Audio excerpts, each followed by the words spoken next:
Hello, everybody, and happy Earth Day to everybody. And I really, really hope you enjoyed our screening of Percy and Tomomi on the Farm, which was just a beautiful short film along with Percy, and certainly a perfect companion short film to go with Percy as well.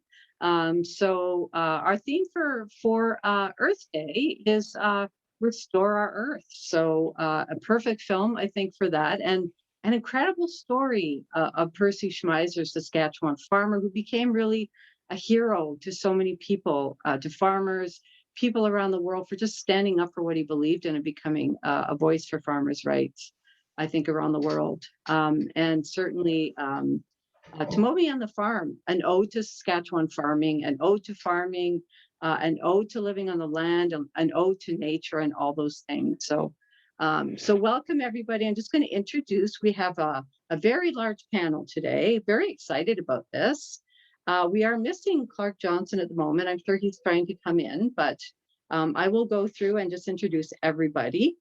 Dan Bekerman is the founder and president of Cynthia Films, and of course, Dan is a creative producer who brought us Percy, as well as another film that we just screened in February called Falling. And Dan, of course, has produced, I think, over 25 films through his career, and he's done an incredible job on Percy and the other films. Hello, Dan, how are you? And Adam Beach is here as well. Now, Adam, hello, thank you. Adam is a multi-award-winning Canadian actor from Manitoba, Indigenous actor. Everyone, I think, knows Adam from Flags of Our Fathers, Wind Talkers, Cowboys and Aliens, and Bury My Heart at Wounded Knee as well. So hello, welcome, Adam. Thank you, thank you. And Sheridan instructor and alumni, my colleague, of course, Tom Bjelic, up in the corner there. Tom, of course, being the sound designer on the film, so he's going to talk to us a little bit about sound design on Percy. He's done an incredible job on the film. Hello. Hey, folks. Happy to be here. And in the middle, Andrea Rowe. And Andrea, of course, is with our partnership organization, Halton Environmental Network. So welcome, Andrea. Andrea is the Director of Sustainable Environments for HEN and takes a particular interest in community seed saving and sustainability in our community. So welcome, Andrea. Everybody's waving hello to all of us. And last but not least, of course, from Studio 104 Entertainment is producer Mike Johnston from Oakville originally, which is pretty cool. Producer of Tomomi on the Farm, no stranger to OFFA, has been at the festival a couple of times at least, and now working as a filmmaker out in BC. So both Adam and Mike are out in BC, and I believe everybody else is local. And I've Clark, if he joins us, he is the director on the film. So we'll wait for to see if he joins us. So let's start with you, Dan, in Clark's absence. So Percy, truly an international story. With the pandemic, now we really, I think, have seen that we take our food supply for granted, particularly in the global north. We've seen the industrialized food system really heavily impacted, I think, by the pandemic in a major way. And so we've seen breakdowns in food systems, shipping delays, food rotting in fields, problems at the source in meat packing plants, all of these things. So it gives us, I think, a new appreciation for local farming and local farmers like Percy Schmeiser. So why did you decide to make Percy? What interested you about the story?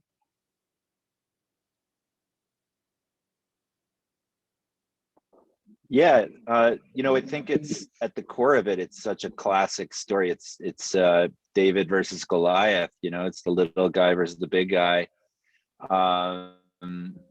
which is people have loved that archetypical story for thousands of years, and it's a great example of that because Percy, who sadly passed away just a few days after we released the film in Canada. But him and his wife Louise were, fought against this giant giant, this company, Monsanto, and really just stood for what was right in kind of pure way. You can get into that if anyone's curious, but at its core, he was really just standing up for what he thought was right, and along with his wife Louise. And so there's a certain kind of classic story arc there that was attractive as producer. And then in the issue specifically, I think you're right. You brought up food security around the world, and certainly North America. And it's, like everything else, pretty much it's distributed for profit, not for people. And the pandemic has just shed thrown that into stark relief, and made it, if it wasn't clear already, it's made it that much more clear that so many of our essential systems are set up in ways that are certainly profitable for certain companies and certain individuals, but they don't necessarily serve human beings very well. And I think that this was a great combination of a story that talks about an important issue like that, while also in the context of a story that's just like, you want to see that little guy fighting. And so that it was the combination of those two things. The story itself and the issue is also, I think, quite an important one. And I noticed in the States, they called it Percy versus Goliath for the release. So they chose to actually go with your David and Goliath analogy that that is used in the film. So I thought that was really interesting. How many years did it take to get the film made? Yeah, it was a long haul. Basically, the writers started working on it, I believe, around 2002. So, over 15 years for sure, journey for them. I came on board about years ago or something like that. Mm-hmm.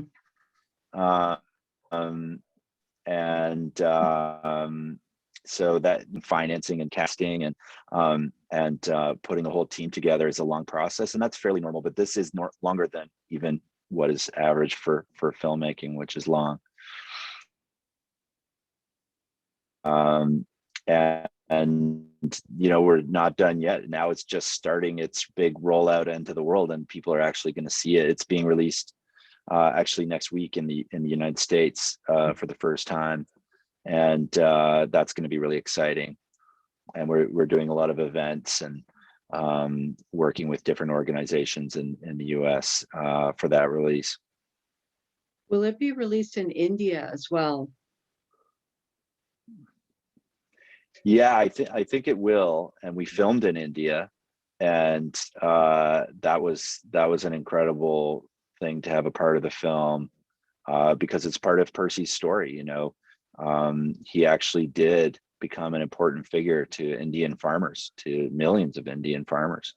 And the fact is that it is life and death stakes, because we're talking about food security. But in India, quite literally, farmers were dying because they were losing their livelihoods. And a lot of farmers felt that Percy was someone who represented them very well.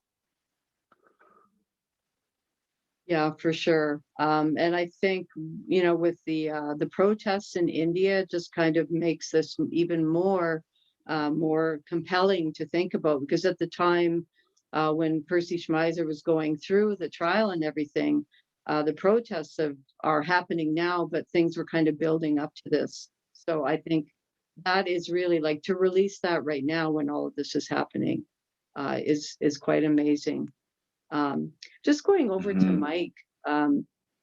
Mike, tell us about the inspiration for Tomomi on the Farm, because I see a lot what I see with Percy Schmeiser is that love of the land, that love of his seeds, of being a farmer. And what I see in Tomomi on the farm is kind of a similar link. Tell us about that. Yeah, absolutely. I mean, the inspiration really comes from Craig Range, who is our director, and unfortunately he couldn't join us this evening. But he's originally from Saskatchewan. His mother and father are farmers, and they have been their entire lives. And he recently married a woman named Tomomi. And Craig, for context, Craig works in the film industry. He's a writer-director. And Tomomi at the time worked at Rogers Arena, where the Vancouver Canucks play, as a sushi chef, essentially. So come March of last year, they were both very much kind of, without work and without really a schedule or anything like that. So they made the decision to go back to Saskatchewan and actually spend the majority of lockdown with his parents. Because at that time it seemed like a safer place to be. Saskatchewan, especially rural Saskatchewan, where they were not seeing the same amount of cases that Vancouver was at the time. So it seemed at that point to be safer. So what began as kind of a decision to get away from the craziness of the city really did, I think, lead to this opportunity to connect Tomomi with the land, who's originally from Japan, and had come straight over to Vancouver, had not experienced a lot of smaller town Canada or rural town Canada. So it really became an experience, and to kind of show her and like you're saying, Wendy, kind of an ode to farming and an ode to that part of Craig's life that she hadn't experienced before. And what kind of started as that just kind of organic experience, the decision was made to kind of start documenting that and turn it into a film. It's a marvelous film. The sound, everything, it just brings you so close to the land and to the experience of elk farming as well. It's about elk farming, but it's also about just gardens and everything, which is fairly just amazing. Adam, I was just watching a podcast with Lush Valley podcast with elder and knowledge keeper Earl Claxton Jr. And he's talking a lot about how so much Indigenous knowledge of the land, seeds, Indigenous ways of preparing food, all of that is being lost. And what are your thoughts on that? Well, my thoughts about Indigenous foods is that there is a small group of us that has maintained the richness within the culture of it. I have friends who have continued, processing rice from the lakes up in Minnesota. And it's been through the family forever, and they had to fight against the corporations from taking it over because they wanted to buy it from them and claim it. And we are very much, especially in Canada, with with our 2% ownership of land that we have up here, we want to tell people, just don't take any more of our stuff. We're trying to keep what has been on the land for thousands of years, and corporate America or corporate Canada or just corporate global corporation, because everybody needs food, they want to monetize it in a way that they can, own it and claim it and do what they want with it. And I find a lot of our Indigenous keepers are very much doing it in a healthy, organic way and redistributing it within the communities that need it, because that's how our communities work, is we help each other.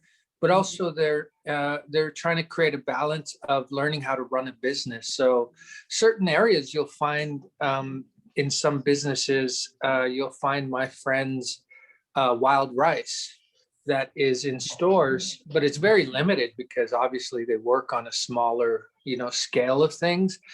But a lot of people don't realize when it comes to those foods, there's a history to it. There's a culture, there's a people behind it. And, with Percy, I felt that I was lucky to be a part of it just through the education of it, that we should support our farmers. We should help local farmers who are helping to distribute food within communities that need it. And, there should be an urban farm within every city across North America that they could split the corporate nature of it and plus split the small farmer basic living lifestyle, because a lot of people do it for the love. And the eggs we get from the local BC farming over here, the taste is uncomparable to what you buy from, bigger stores. And those are just the little things you try to do, you try to get your foods locally if you can.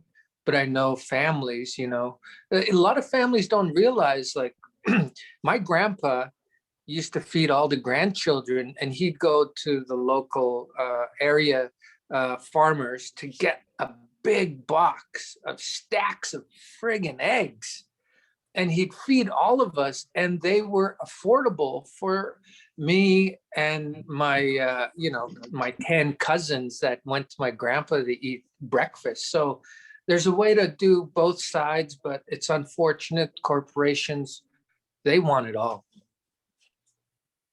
There's a couple of nice comments for you. Stephanie says, love Adam Beach's work. Woot woot.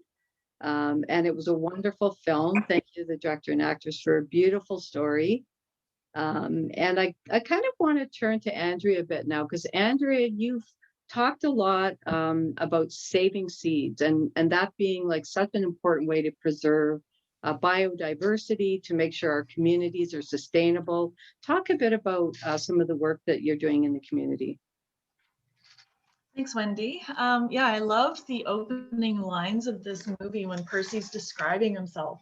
I'm a seed saver, that's what I am, and so part of the work that we do here within Halton is we teach people how to save their own seeds. So when we're planting in a community garden or making plants available, we want to make sure that they're heirloom varieties, that they're not hybridized, so that we can save those seeds and teach people the process of how to do that, knowing that those seeds then can be distributed out to even more people to help them grow.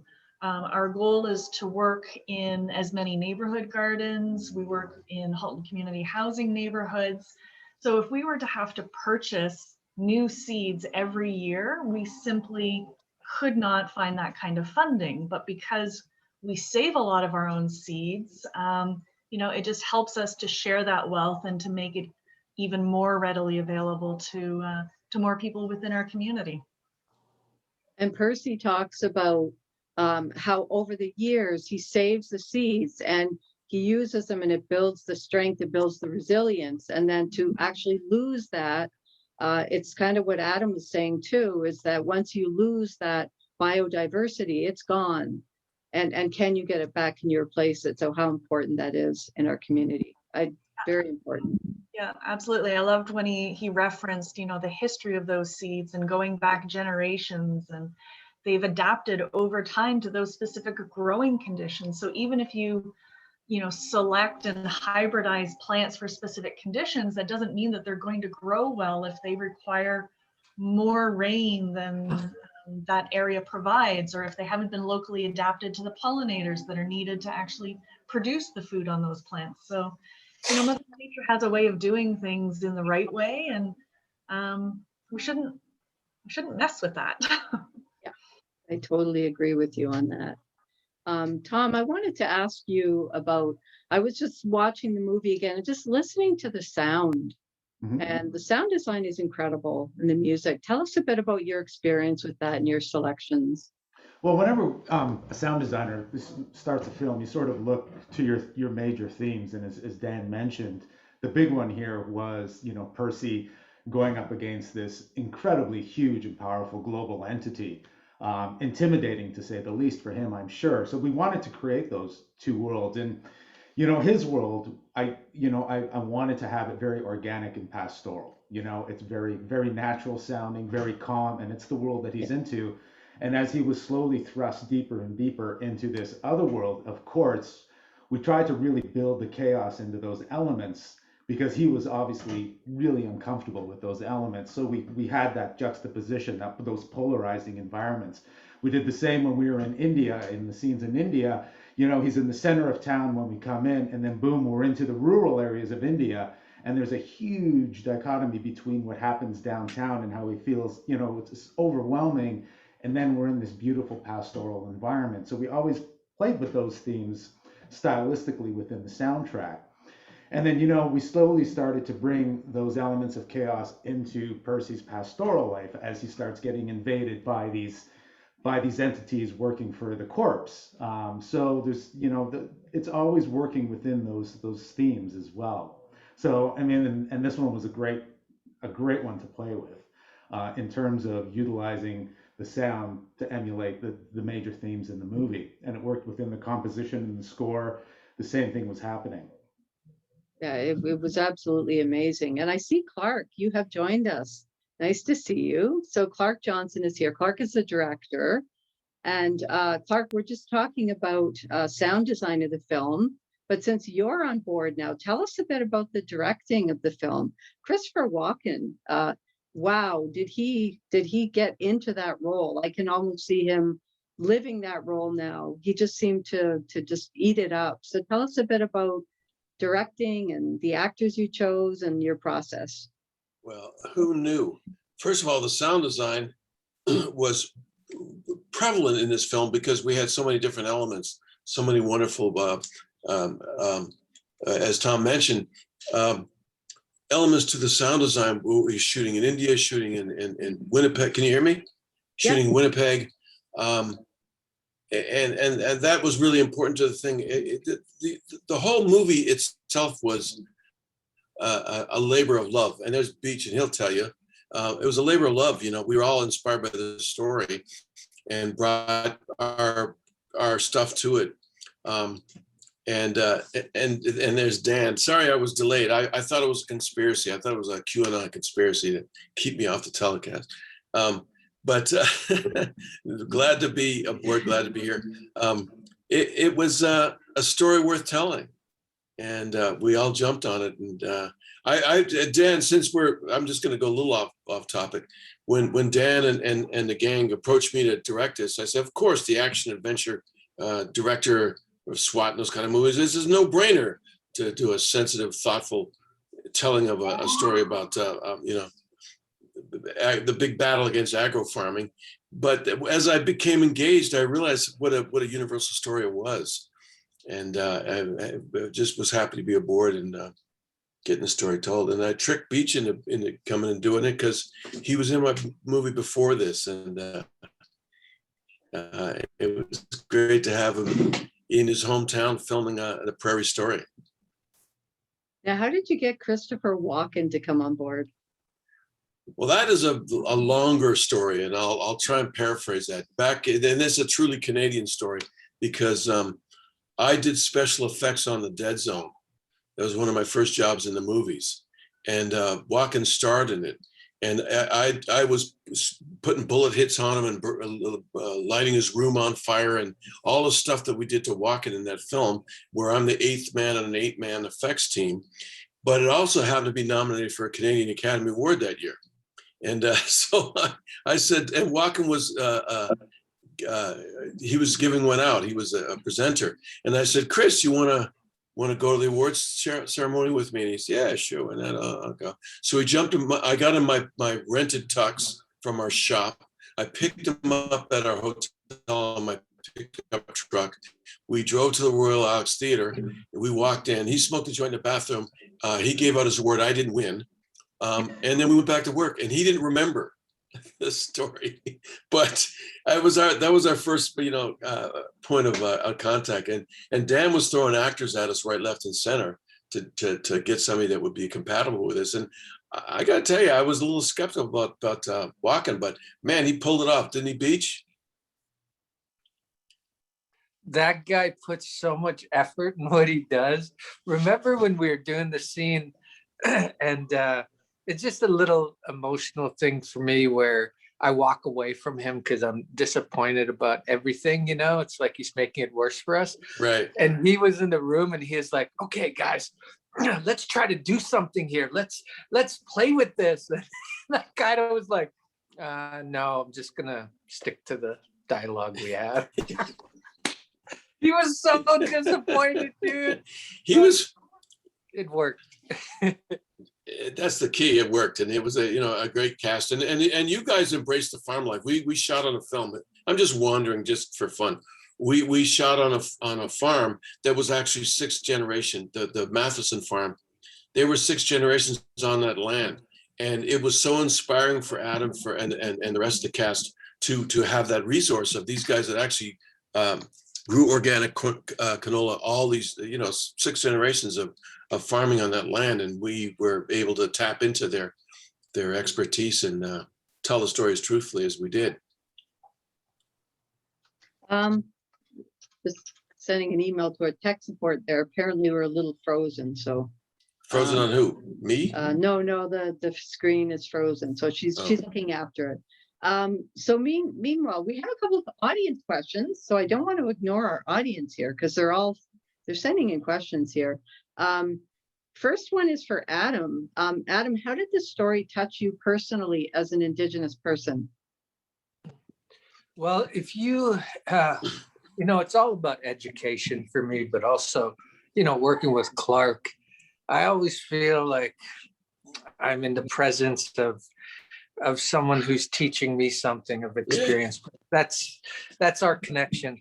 Vice versa.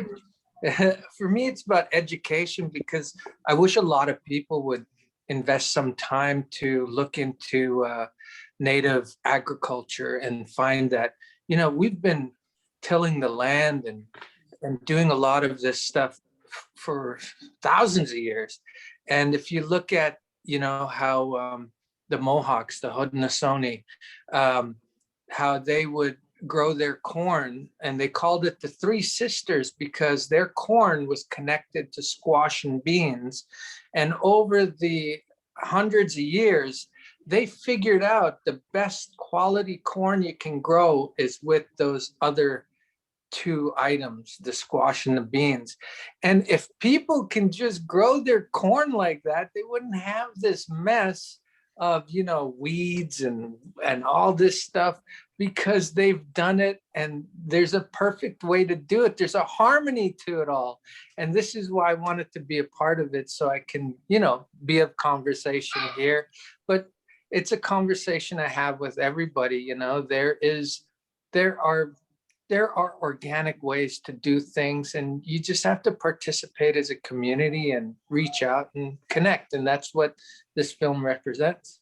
And we try, Adam and I talked about an element that I wanted to introduce, and we couldn't really fit it into the narrative, which was that the white folks from Europe were the first genetically altered farming element in North America. And as Adam pointed out, they were doing just fine before European models came in, and continue to do just fine. And I wish we could have talked more about that in the movie, about sustainable farming that's been in place for generations. But also too, dude, it's the idea of like, how do you own a seed? Yeah. Just because you blew some stuff or added to it, it boggles my mind. It's like, what if it was a Mohawk guy who accidentally got, this stuff on his beans, and they're like, oh, we own your 1,000-year-old bean now. It's like, it doesn't make sense, dude. But that's what it is. That's a very good point about ownership of, so IP with seeds and with knowledge. A lot of people question whether anything growing and living should be intellectual property in that way. So it's an interesting question. And it's a question, are we ever going to be able to answer that? Because patents exist, and patents are part of our business communities now. And they really have become entrenched, it seems, in the food system. So that seems to be a major issue, I think, in this film. Another question just came in from the audience, from Sheila Penton. Was Percy's family consulted in the making of the movie? Dan? Oh, Dan, they were, but let's let Um, Dan take that. Yeah. Yeah, okay, Dan? yeah. We definitely spoke to the family and we're in touch. Um, John Schmeiser, Percy's son, has been. And by the way, am I a bit frozen because you guys are Yeah, you might want to try freezing for turning off me? your camera, Dan, and just go with the voice to see if that works. Okay, yeah, Sometimes it I'll does. try that. Is this better? Yes, Is this better now? Yeah. yes. Yeah, we definitely work with the Schmeiser family in that we we had their blessing for the film and learned a lot about what the experience was like for them. And as I mentioned earlier, unfortunately, very sadly, Percy passed away just as we were releasing the film in Canada, but his son John has been participating in question and answers like this at certain festivals, and so yeah, there's definitely been interaction with the family, And there was continuity in that and regard. it's Oh, sorry. yeah, no, I was just gonna say like that's one of the biggest takeaways I have from the whole experience is just that the spirit of Percy and Louise and just their perseverance over more than 20 years. And it's just that's one of the most inspirational things about the whole experience for me of this movie is just learning about them and how they just didn't give up in the face of potentially losing their whole farm, their whole life's work, because they felt that they were standing up for what was right, and that's true of them. And I think Clark did an amazing job of portraying the characters that in a way that communicates that. And there was continuity to that. The farm that we were fortunate enough to shoot on, the Matheson family farm in Manitoba, they were 6 generations on that land, and they were organic farmers. And the telling of the story was so pivotal with their input and their inspiration and their knowledge, and the fact that we could tell the Schmeiser story. And one day we were filming, and Adam and Dan will tell you, Bill went to his desk drawer and pulled out a canceled check that he had written to the Schmeisers in 1998, $98, contributing to his efforts. And then when we went to India, we found the same result. The Indians revered Schmeiser. So we knew we were on the right track. So tell us about that trip to India. I mean, India's in the midst of unprecedented farmer protests over new farming laws. Right. And I mean, leading into this, that wasn't happening at the time, but so tell us. It was brewing. That was brewing at the time. It was brewing. Absolutely. Yeah. I mean, that was the whole thing. Oh yeah, I'm not going to get into a debate about what big agro farming has done, but when you have people that have 6 generations of seeds that they've used and to great effect, as Adam mentioned, the people have been farming effectively for a long time, and all of a sudden you introduce something that's a little, it creates upheaval. You take what you get, and when the Indians, when their crops failed and the Monsanto seeds that they bought didn't work, they still had to pay. And it was really tragic to see some of the stories, and this is what's going on right now, is the butting heads of organic and slash home, personal ownership farms.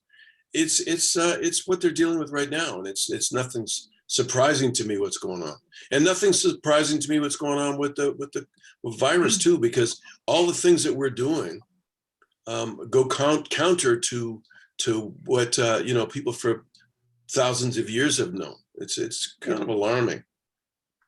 We Yeah, have a up in couple of. Canada. Oh, go ahead.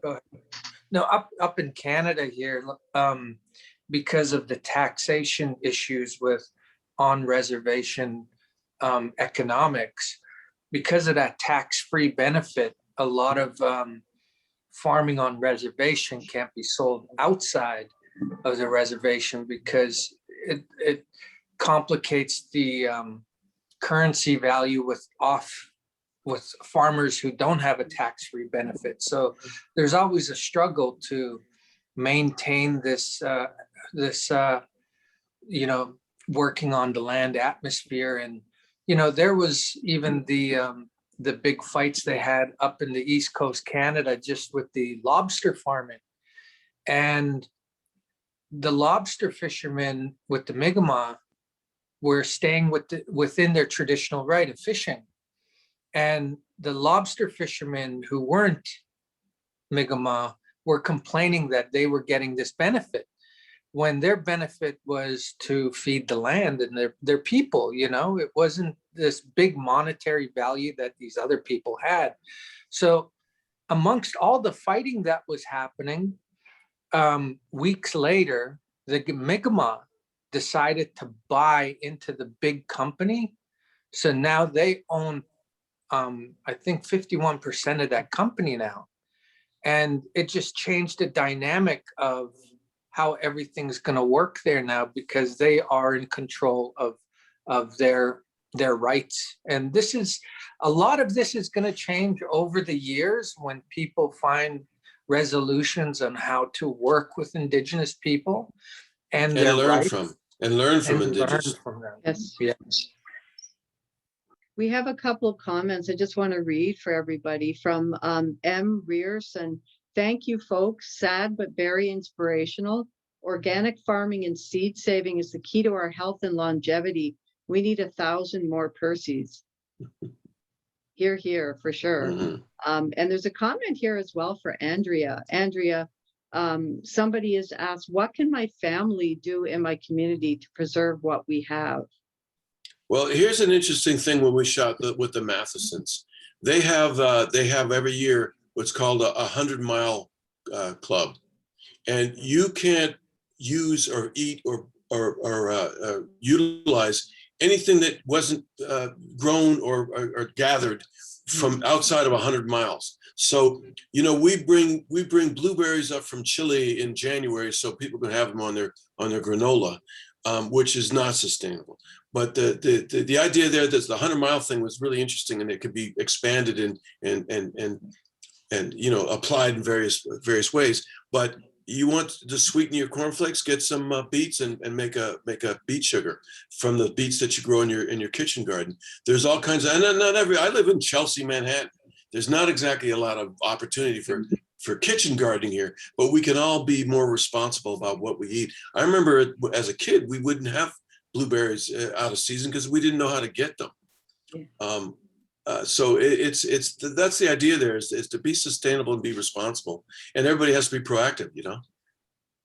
Yeah, up in northern Canada with the Inuit, is they have issues with high pricing on outside foods like fruits and vegetables, etc., because they live off the land and they're happy with that. Mm-hmm. And a lot of, you know, some people get mad at them just because, you know, they have the right to fish seals, a whale, and etc.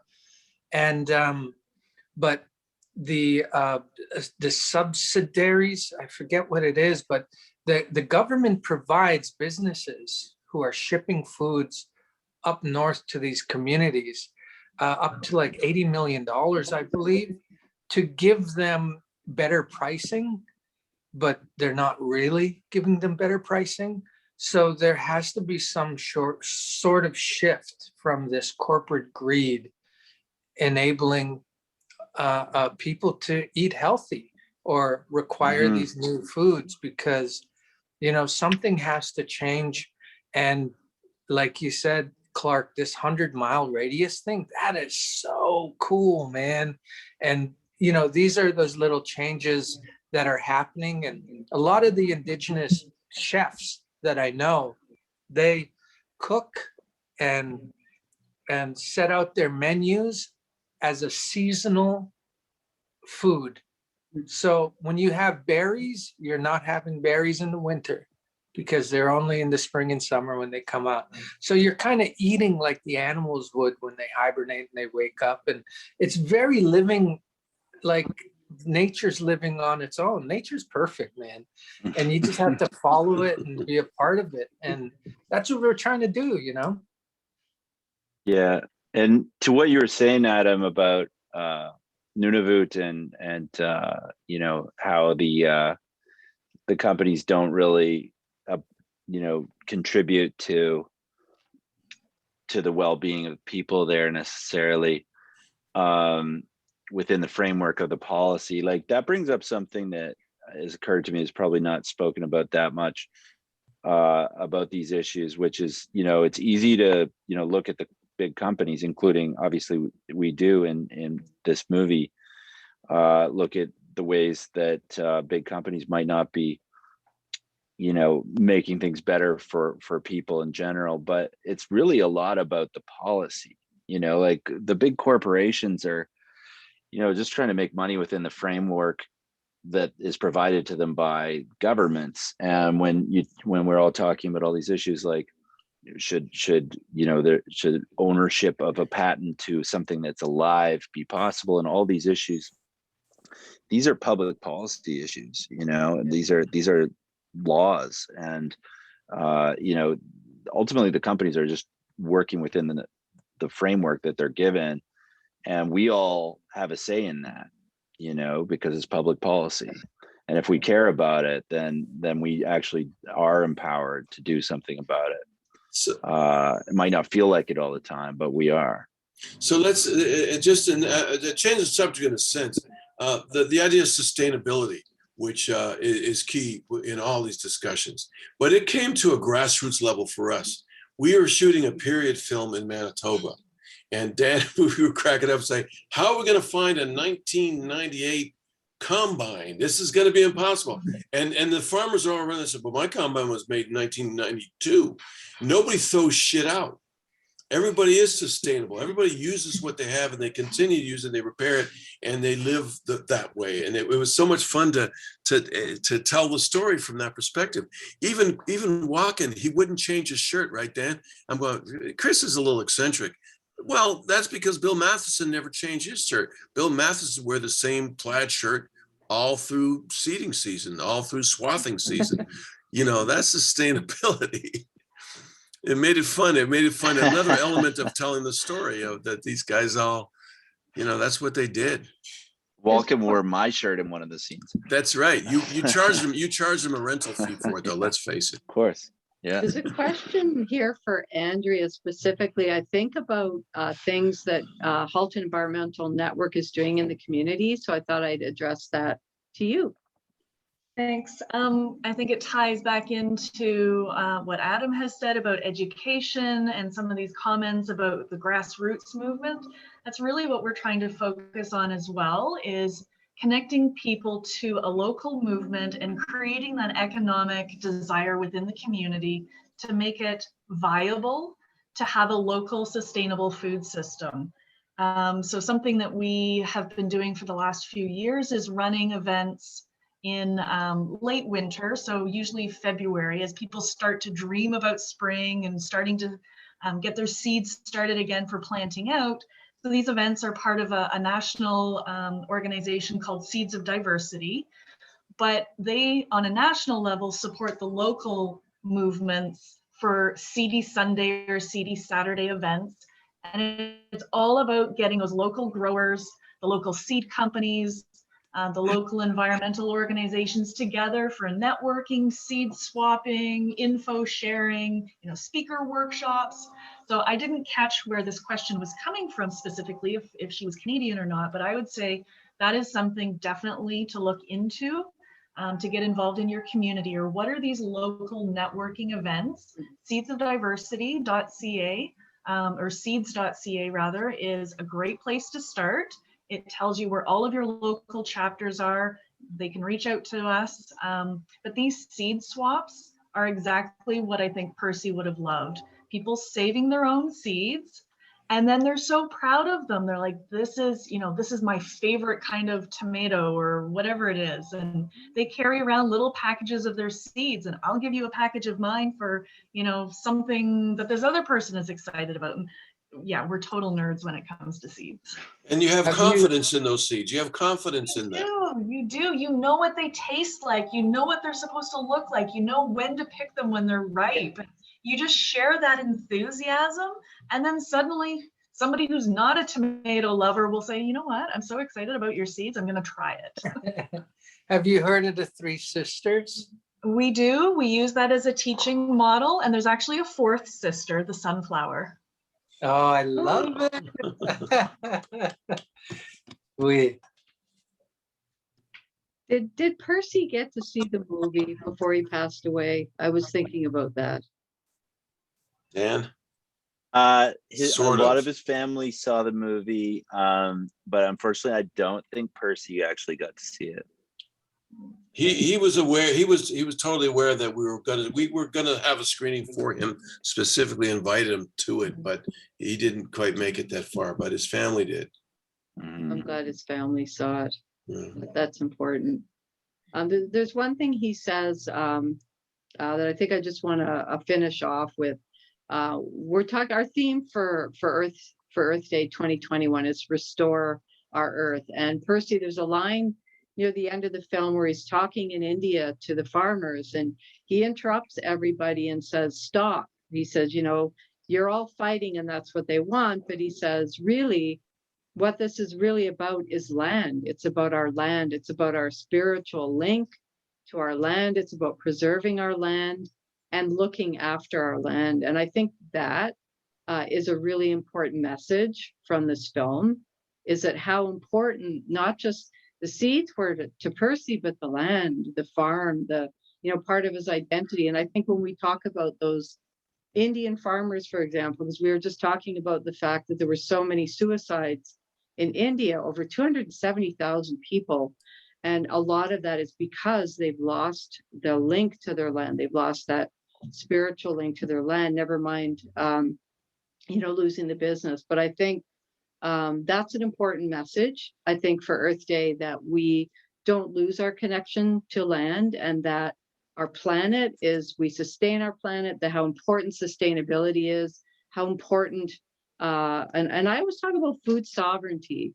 A lot of people talk about food security as being the most important thing. And yes, food security means food for everyone, but unfortunately, we're failing with that. There's serious flaws in a food system that leaves more than 850 million people without enough food to eat. And when there's enough food in the world for everybody. So I think food sovereignty is where we want to get back to with the food system. And I think Percy Schmeiser, and I think the movie really is about that. It's about ownership of the land and ownership of our food system, but being able to, as Andrea was talking about, local sustainability, being able to control locally our food systems, our sustainability. And what Dan was talking about with policy is getting back in there and being able to wrest back that policy and to control systems, national, local, community, all of that, rather than being so focused on an industrialized food system that, yes, is